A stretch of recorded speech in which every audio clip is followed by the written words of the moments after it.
ऐसे ही 2.5 लाख लोगों के ओपिनियंस सर्वे में, थॉट्स, रिसर्च पेपर, रिपोर्ट्स, सारी चीज़ें लेने के बाद नेशनल एजुकेशन पॉलिसी बनाई गई है। नेशनल एजुकेशन पॉलिसी नहीं बनाई जाती अगर 2017 में NAS नहीं होता और उन्हें पता चलता कि जो करिकुलम 2005 में बनाया गया था वो अभी भी टीचर्स इंप्लीमेंट नहीं कर रहे हैं। वो टीचर्स इंप्लीमेंट क्यों नहीं कर पा रहे? क्योंकि टीचर्स को उस तरह का स्पेस नहीं दिया गया, उस तरह की ट्रेनिंग्स नहीं करी गई, सारी फॉर्मेलिटीज़ करी गई। तो NEP में जो सबसे बड़ा काम है वो हर लेवल पे एक अलग करिकुलम का डिज़ाइन है कि अगर आपका बच्चा प्री प्राइमरी में है, means nursery to LKG UKG तक है, सेकंड तक है, उसके लिए अलग है, फर्स्ट थर्ड अलग है, फिर प्राइमरी और मिडिल का अलग है, टीचर्स का करिकुलम अलग है। मैं आपको बहुत डिटेल में नहीं बताऊंगा कि क्या क्या है, because that will be a kind of Google information I am sharing with you, which you all are capable to read the mandate and all these things. आपको अगर CBSE का mandate को चाहिए होगा तो I will share with Vikas ji and you can go through with all these things कि subject wise भी क्या गवर्नमेंट चाहती है। और इसमें गवर्नमेंट की चाहत कोई नहीं थी, इसीलिए उन्होंने इसरो के चीफ को रखा। क्या नाम था उनका? क्या नाम था? प्रोफेसर कस्तूरीरंगन। इसरो के चीफ साइंटिस्ट थे, उनको उन्होंने इसका चीफ बनाया ताकि कोई भी मैनिपुलेशन ना हो पाए।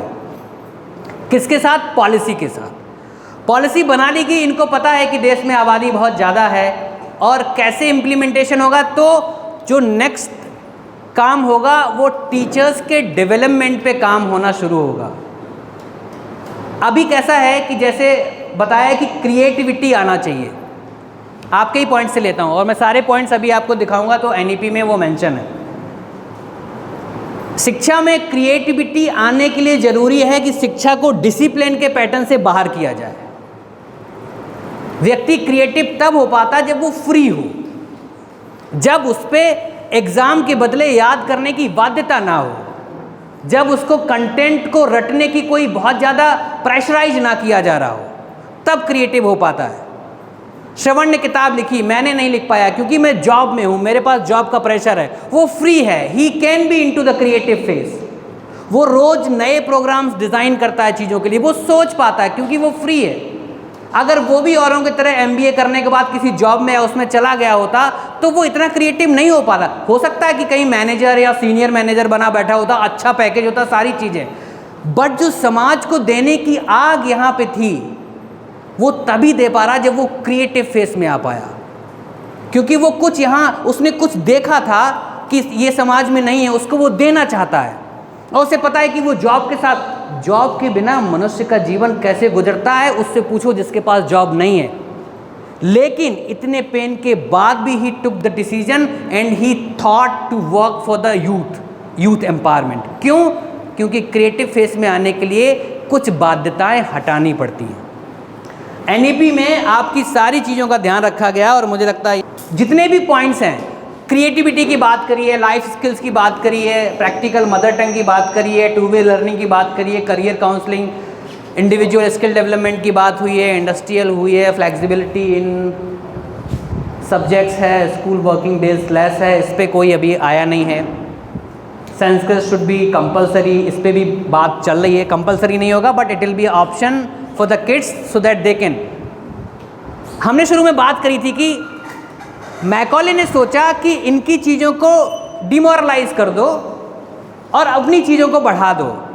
अभी इंडियन जितनी भी बुक्स हैं they will be oriented to Indian text, यानी कि बच्चा जब हिस्ट्री पढ़ेगा तो वो राजा भोज को भी पढ़ेगा। जब बच्चा हिस्ट्री पढ़ेगा तो वो विक्रमादित्य की पौराणिक कहानी नहीं रहेगी, वो हिस्टोरिकल फैक्ट है, आज निकल के आ रहे हैं वो। आज अब नया पीरागढ़ी में आर्कियोलॉजी क्या कहता है, वो आर्यन इन्वेजन थ्योरी नहीं पढ़ेगा बच्चा। जब पढ़ेगा हमें बता दिया गया आर्यंस बाहर से आए, अभी हमारे वैज्ञानिकों ने उसको पूरी तरीके से कर दिया कि भाई कोई बाहर से नहीं आया था, सब यहीं के थे। लेकिन हमने तो वही पढ़ा बहुत सालों से। तो सारे फैक्ट्स क्या किए जाएंगे, बिल्कुल रीओरिएंट किए जाएंगे ताकि बच्चा पढ़ सके कि वो जिस समाज में रह रहा है वो सभ्यता कितनी गौरवशाली थी। और दूसरा इसमें सबसे इंपॉर्टेंट कि उसको लोकल टच दिया जाएगा। यानी कि जो एमपी का बच्चा होगा, जब वो एनसीईआरटी की वो सीबीएसई जब स्टेट बोर्ड में आएगी, क्योंकि होता है ऐसा, एनसीईआरटी डिज़ाइन करती है पूरा करिकुलम, फिर वो स्टेट्स को दे देती है, स्टेट इसमें अपना लोकल टच डालेंगे। तो पता होना चाहिए कि मुरैना में क्या है, ग्वालियर में क्या है, मतलब इस अंचल में क्या है, मालवा में क्या है, बाकी अदर जगह पे क्या है। बच्चा कहानी अगर यहाँ की पढ़ेगा, इंग्लिश में स्टोरीज़ हैं, उसे विलियम वर्ड्सवर्थ की स्टोरी पढ़ाने क्या मतलब है। जेम्स विलियम, आज भी हम लॉर्ड मैकॉले बोलते हैं, लॉर्ड नहीं बोलेंगे वो हमारा क्या उखाड़ लेगा बताओ, मैं नहीं बोल रहा लॉर्ड, लेकिन चूंकि लिख दिया गया है, क्योंकि जिन्होंने पढ़ा है उन्होंने लॉर्ड ही माना था उनको। आज भी कोई सर विलियम के अलावा विलियम नहीं कह सकता, नॉर्मली दोस्त में हम कहते हैं, लेकिन उनके लिए सर लगाया जाएगा क्योंकि हमने वैसे ही पढ़ा है। तो वो सारा स्ट्रक्चर रीओरिएंट किया जाएगा, हमें हमारे पूर्वजों का इतिहास बताया जाएगा। वो उस पर काम होगा कब, जब एनसीएफ आ जाएगा। Okay, so let's talk point wise कि what is the main point in NEP 2020। सारे लोग अभी ऐसे देख सकते हो, मैं सारे टेक्स्ट के साथ नहीं जाऊंगा क्योंकि सारा जो भी आपने है यहाँ पे है। मैं आपको एक ओवरऑल बताता हूँ कि एक्चुअली में गवर्नमेंट क्या करना चाहता है। आपने जितनी चीज़ें दी और मैं जितनी चीज़ें आपको स्लाइड में दिखाऊंगा, उन सारी चीज़ों का मैं आपको क्रिस्प बता देता हूँ। सारे ऑब्जर्वेशन के बाद पता चला कि बच्चों के जो करंट सिस्टम में जो मेमोराइजेशन वाला प्रोसेस है, याद करके लिखने का जो प्रोसेस है, इसके कारण बच्चों का स्किल डेवलपमेंट पे ध्यान नहीं हो पा रहा है।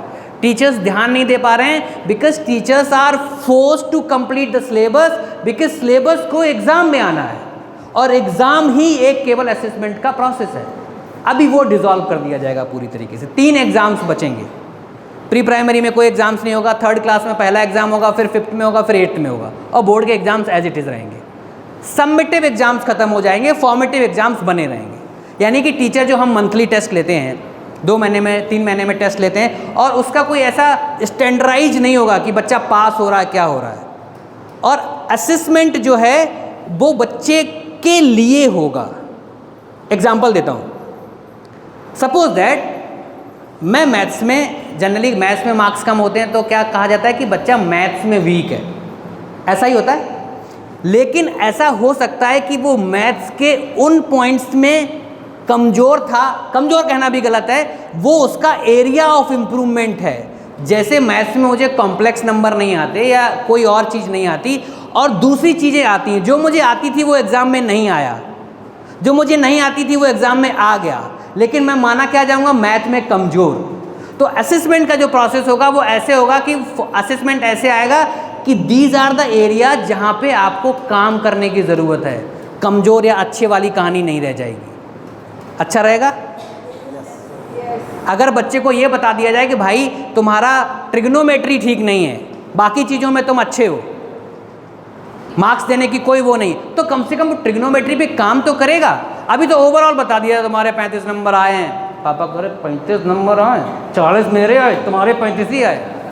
अब वो बैठा हीन भावना में, दूसरा 60 वाला उसको मिठाई खिलाने आ रहा है। अब तुम सोचो, एक बच्चा जो गालियाँ खा के बैठा हो, दूसरा मिठाई उसे खिलाने आ जाए, उसके दिमाग में क्या चलेगा, तू मिल बाहर मुझे। और पापा के दिमाग में क्या बीत रहा होगा, अच्छा शुक्ला जी के बेटे 70 नंबर, तुम्हारे 40, तुम इसको मिठाई लेके जाने दो।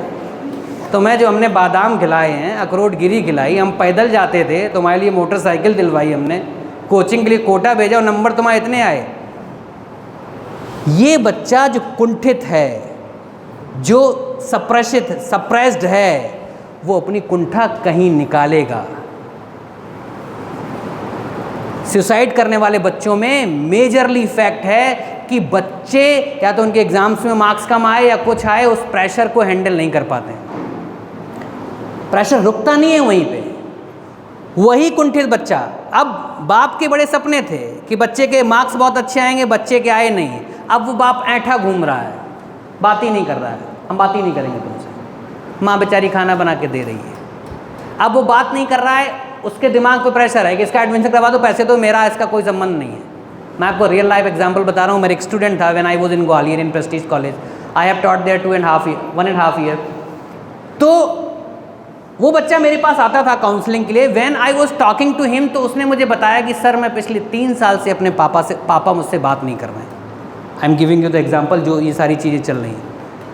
और 3 साल से उसकी हर सब्जेक्ट में 1-2 बैक आती, क्योंकि वो अपने पापा का सबसे चहेता था। उसने कुछ बातें किसी कारणवश अपने पिता से छिपाई जो उसके पिता को चढ़ गई, जिसके कारण पिता पुत्र बात नहीं करते हैं आपस में।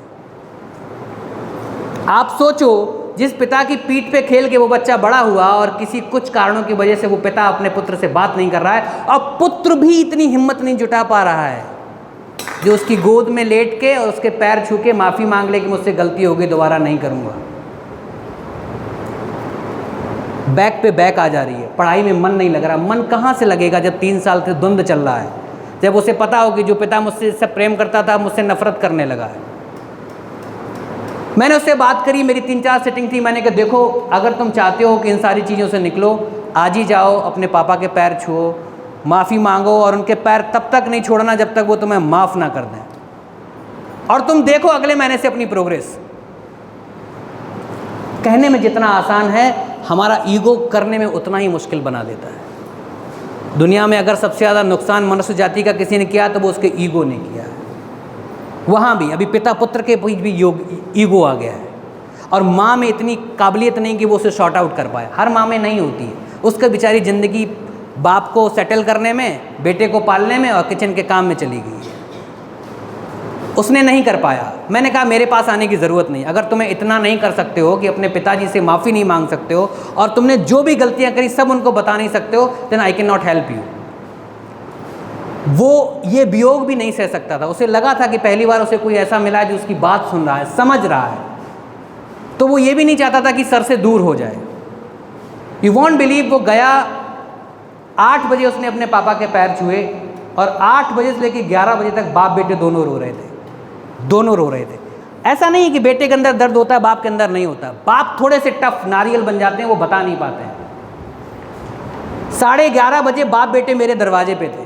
11:30 बजे मैं सो चुका था। मैंने कि 11:30 मैंने कुछ नाटक हो गया, इसने पैर छुए होंगे, बाप ने ठोक दिया होगा, कुछ ना कुछ तो गड़बड़ होगा। हमने कहा यहाँ हमारी काउंसलिंग जो है एक नए रूप में चली आई है। ग्वालियर का माहौल है, कभी भी कुछ भी हो सकता है। आपके वैसे भी अंचल में इलेक्ट्रोलाइट ज़्यादा है, कब आदमी कौन विस्फोटक बन जाए पता नहीं। तो बड़ा संभल कर बात करनी पड़ती है। मुझे तो डर लगता है जब थोड़ा सा वो होता है। यू वॉन्ट बिलीव, उसके पिता की आंखें गीली थी, नम थी जब वो गेट पे था, और उसके पिता ऐसे हो रहे थे जैसे वो मेरे पैर छू लेंगे। 3rd ईयर के बाद वो बच्चा IPS में पढ़ता था। 4th ईयर में उसने अपने सारे बैक सेमेस्टर क्लियर किए, और आज वो किसी अच्छी कंपनी में रेपुटेड इंजीनियर बन के काम कर रहा है। सिर्फ एक इमोशन था जिसे ब्रेक करना था, और वो कहाँ से कहाँ पहुँच गया। और अगर ऐसा नहीं होता तो ऐसी ज़िंदगी चलती रहती। हो सकता है वो बच्चा नशे की लत में चला जाता, या भविष्य में कुछ अनहोनी भी हो सकती थी। तो ज़रूरी है कि शिक्षा इस काबिल हो कि आपको स्पेस मिल सके, बच्चों को स्पेस मिल सके, जहाँ पे वो अपने इमोशंस को, अपने वेग को, अपनी चीज़ों को कंट्रोल करना सीख पाएँ। और मैं बहुत खुश हूँ पहली बार किसी पॉलिसी से, क्योंकि उसमें हर चीज़ का ध्यान रखा गया है। लेकिन वो ध्यान रखना तब तक संभव नहीं है जब तक ये सारे कमांडोज उसको अपना नहीं बना लेते। मैंने आपसे इसीलिए लिखवाया, क्योंकि अगर मैं डायरेक्ट बताने लगता कि क्या क्या बताया गया है, तो हमेशा दूसरे की बताई हुई बात ऐसा लगता है कि थोप दी गई है मेरे ऊपर। लेकिन ट्रस्ट मी, आप लोग जितना नहीं भी सोचते हो, उससे ज़्यादा NEP में नोटिस किया गया है, लिखा गया है। लेकिन वो पूर्ति तभी होगी जब हम उसको अपने जीवन में उतारेंगे। जिस तरीके से क्लास में बच्चे के सपोर्ट के बिना करिकुलम का इम्प्लीमेंटेशन इम्पॉसिबल है, ऐसे ही टीचर्स के सहयोग के बिना, साथ के बिना और उसको अपनाए बिना इसका इम्प्लीमेंटेशन इम्पॉसिबल है। समस्या ये है कि हमारे पास एक ऐसा कुनवा है जो वो बनना नहीं चाहता, जो वो बन गया है। मैंने शुरू में ही पूछा था कितने लोग टीचर बनना चाहते हैं। वो बनना नहीं चाहते थे लेकिन बन गए हैं, और देश में, समाज में पैसे की प्रतिष्ठा इतनी ज़्यादा है कि शिक्षक समाज इग्नोर्ड हो गया है। लोग ज्ञान को नहीं, लोग जो चमक है, लोग जो पैसा है, जो समृद्धि है, जो शक्ति को सलाम कर रहे हैं। और ऐसे में टीचर्स की जिम्मेदारी और बढ़ जाती है। ट्रस्ट मी, मुझे आज भी लगता है कि दुनिया में शिक्षक से बड़ा ना तो कोई प्रोफेशन था समाज के लिए ज़रूरी और ना कभी होगा। शिक्षक हमेशा से समाज के मुख्य स्तंभ थे, हैं और रहेंगे। इस चीज़ में मेरा पूरा कमिटमेंट है। शिक्षक की बदौलत ही समाज आगे बढ़ता है। समाज को देखना है तो पता करा जा सकता है कि यहाँ के शिक्षक कैसे रहे होंगे।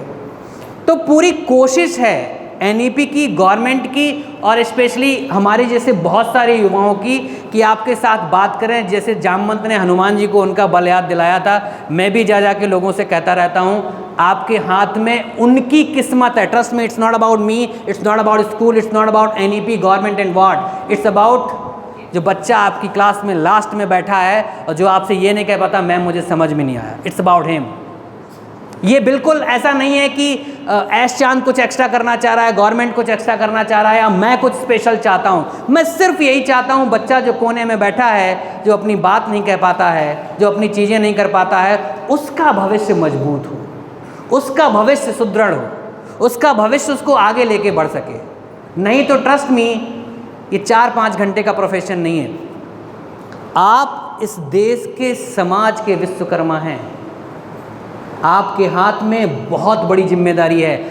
आप मानो ना मानो, इससे सत्य को कोई फर्क नहीं पड़ता है। हमारे मानने ना मानने से सत्य को कभी कोई फर्क पड़ा भी नहीं है। आप मानोगे तो अपने उन्हीं 4 घंटों को बेहतर बना दोगे, आप नहीं मानोगे तो उन्हीं 4 घंटों को कुंठा में बिता दोगे। जीवन आपका है, तय आपको करना है कि कुंठा में बिताना है या let's take the challenge and let's do something. अब मैं बात करता हूँ एनएलपी में क्या क्या चीज़ों को फोकस किया है। मैं टेक्स्ट पे नहीं जाऊँगा, मैं फोकस करूँगा कि क्या क्या की पॉइंट्स हैं। तो सबसे पहला ये स्ट्रक्चर है। स्ट्रक्चर का सबको पता होगा कि सबसे ज़्यादा अगर एनईपी में किसी की बात करी गई है तो दैट इज़ अबाउट स्ट्रक्चर। तो क्या क्या है अभी स्ट्रक्चर? 5+3+3, 5+3+3+5 ईयर्स कौन कौन से हैं? Primary, pre primary to second, okay. Then फिर 3 कौन से हैं? ओके, देन फिर 3 कौन से हैं? देन फिर, और इन चारों लेवल के लिए, यस, चारों लेवल के लिए अलग से पहली बार करिकुलम डिज़ाइन होगा। क्योंकि पहली बार वो इस बात को समझ चुके हैं कि जो छोटे से बच्चे हैं प्री प्राइमरी सेगमेंट के और जिनको हम लिखवाने लगते हैं सिर्फ भाषा की समझ के लिए, जबकि नेचुरल वे ऑफ प्रोसेस कैसा है, हम पहले सिर्फ कुछ दिन तक सुनते हैं और मज़े करते हैं। छोटा सा भी बच्चा गाना सुन के नाचता है, बड़ा सा भी बच्चा गाना सुन के नाचता है। वो शब्द कई सालों तक जब बच्चों के कई महीनों तक कान में जाते हैं, फिर वो उन्हीं को बोलना शुरू करता है। एक चीज़ ध्यान रखना, मैं कई महीनों की और कई सालों की भी बात कर रहा हूँ। ऐसा कभी नहीं होता कि पहले दिन सुना और दूसरे दिन बोलने लगा। उसके लिए हिंदी भी उतनी फॉरेन लैंग्वेज है, इंग्लिश भी उतनी फॉरेन लैंग्वेज है, संस्कृत भी उतनी फॉरेन लैंग्वेज है। वो सुन रहा है चारों तरफ से, बेटा इधर आओ 4 बार कहोगे वो सुन रहा है। वो जिस दिन बोलेगा वो भी बोलेगा बेटा इधर आओ, वो सब सुन रहा है। फिर वो बोल रहा है, फिर वो पढ़ने पे आता है और उसके बाद का प्रोसेस है लिखने का। इसीलिए एनईपी ने 3री क्लास तक लिटरेसी को अचीव करने का टारगेट दिया है कि आप प्री प्राइमरी में बच्चे को लिखने के लिए बिल्कुल फोर्स ना करें, क्योंकि उन्हें पता है बच्चों के बहुत से ऐसे साइको मोटर्स होते हैं और बच्चों के जो, इसको ऐसे समझते हैं, जो हम बहुत छोटे से काम करते हैं उनको बोलते हैं फाइन मोटर स्किल्स, जो बड़े से काम करते हैं उनको बोलते हैं ग्रॉस मोटर स्किल्स।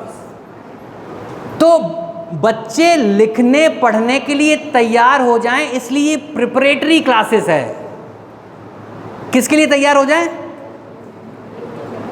और बच्चों के अंदर पढ़ाई को लेके इंटरेस्ट पैदा हो जाए। We need to teach them, they need to learn how to learn. Getting my point? और लेकिन जिस बाप ने या माँ ने, जिन पेरेंट्स ने बच्चे हमारे पास भेजे, उसे बिल्कुल वो नहीं है। अगर आ रहे हमारे बच्चों को तुम लिखना नहीं सिखा रहे हो, स्कूल तुम्हारा अच्छा नहीं है। अब स्कूल अच्छा नहीं, फीस वहाँ से आनी, स्कूल भी करा, देखो बच्चों को लिखना आना चाहिए, करिकुलम कुछ भी कहे।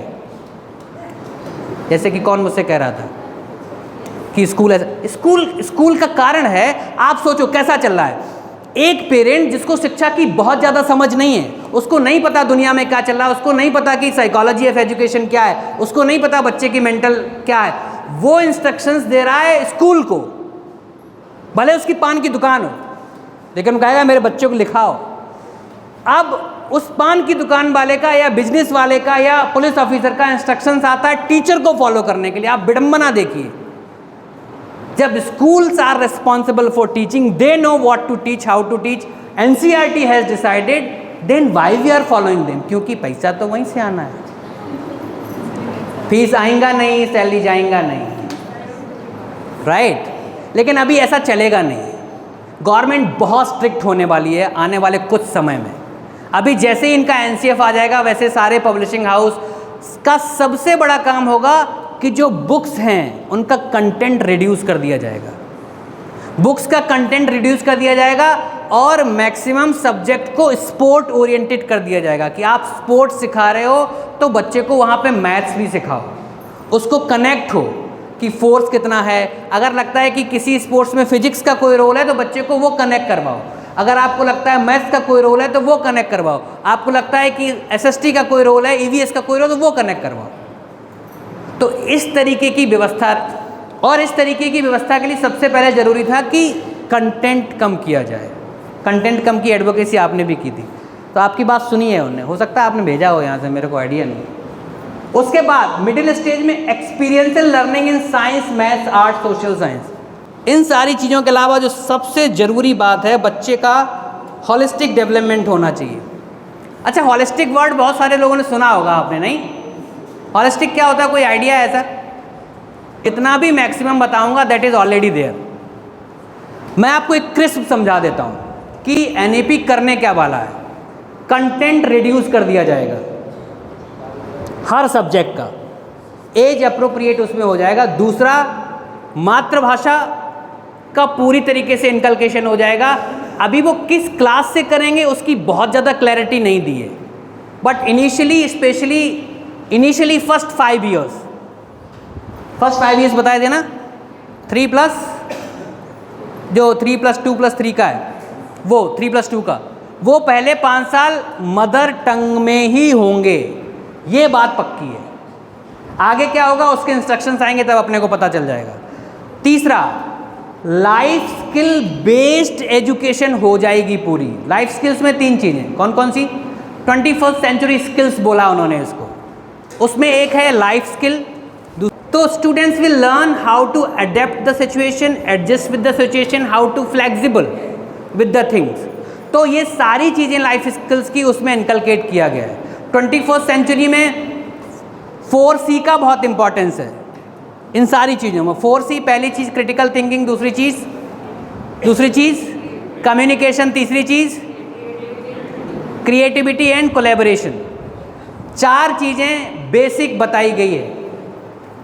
4C सारे लोगों का, तो सारे सब्जेक्ट का जो ओरिएंटेशन होगा that would be based on 4C, यानी कि हर सब्जेक्ट में बच्चे की हायर ऑर्डर थिंकिंग भी चेक करी जाएगी कि बच्चे को सिचुएशन दे दी गई कोई, अब उस पर आपने पूछा कि what if this will happen like this, कि क्या हो कि सूरज ना निकले। अब देखो बच्चे क्या लिख रहे हैं। न मेरी बाध्यता है, स्कूल तो बाध्यता कितना करेगा ये भविष्य बताएगा। आपकी समझ से आप इसको जब तक अडॉप्ट नहीं करोगे, आप चीज़ों को हृदय से स्वीकार नहीं करोगे, तब तक जैसे NCF 2005 आया था और आज तक उसका इम्प्लीमेंटेशन ज़्यादा नहीं हो पाया है, ऐसे ही NEP भी आएगी और चली जाएगी। आपके लिए ये हो जाएगा कि आपको बहुत सारी लिबर्टीज़ मिल जाएंगी, जैसे कि कहा कंटेंट लेस होना चाहिए, हमें टाइम मिलना चाहिए, स्किल बेस्ड असेसमेंट होंगे। तो इंग्लिश का फिर राइटिंग एग्ज़ाम नहीं देना पड़ेगा, उनके वीडियो ऑडिट होंगे कि बच्चा इंग्लिश बोल पा रहा कि नहीं बोल पा रहा। कोई भी भाषा बच्चा पढ़ेगा तो it will be make sure that he is able to speak that language. जैसे SST पढ़ेगा तो उसके अंदर सोशल स्किल्स डेवलप होनी चाहिए। साइंस पढ़ेगा तो उसके अंदर एक्सपेरिमेंटल, डिस्कवरी, इन्वेंटेड, वो सारी साइंटिफिक टेम्पो डेवलप होना चाहिए। मैथ्स पढ़ेगा तो उसके अंदर लॉजिकल एबिलिटी, उसके अंदर क्रिएटिव, उसके अंदर डिसीजन मेकिंग, उसके अंदर और सारी चीज़ें डेवलप होना चाहिए, क्योंकि सब्जेक्ट का मतलब है बच्चे के अंदर स्किल डेवलप हो। और स्किल डेवलपमेंट होगा तभी उसको क्या मिलेगा, क्या मिलेगा, रोजगार मिलेगा और वो अपने जीवन में भी बेहतरता कर पाएगा। तो it's about life skills, it's about career skills, it's about all these things. So what ever the things you can think about education कि वो उसमें होना चाहिए, दैट इज इनटू NLP।